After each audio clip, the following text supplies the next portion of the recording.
এই যে জিনিসটা বলুন আমাকে, এই যে মায়ের যে योनी होगा ये योनी आकृति। হ্যাঁ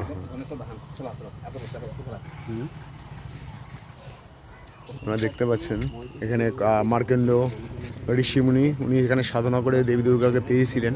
দেবী দুর্গা তখন জিজ্ঞেস করে তুমি কী চাও? মার্কেন্ড না, আমার কিছুই চাই না, আপনার আপনার দেখা পেয়েছি, আমার এটাই হচ্ছে সবথেকে বড় পাওনা, আমার আর কিছু চাওয়ার নেই।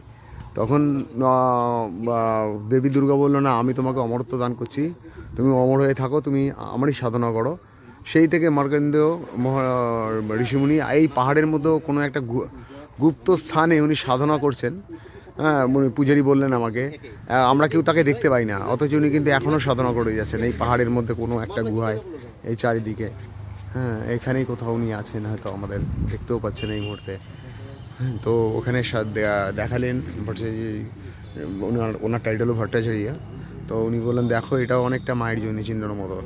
এখানে বসে মার্কণ্ডেয় কামাখ্যা দেবীকে আর সাধনা করেছিলেন। এখানেও বসেছিলেন, উপরেও যে জায়গাটা দেখালাম তখন ওইখানটা দেবী দুর্গা দেখা দিয়েছিলেন। ঠিক আছে, আপাতত এইটুকুই।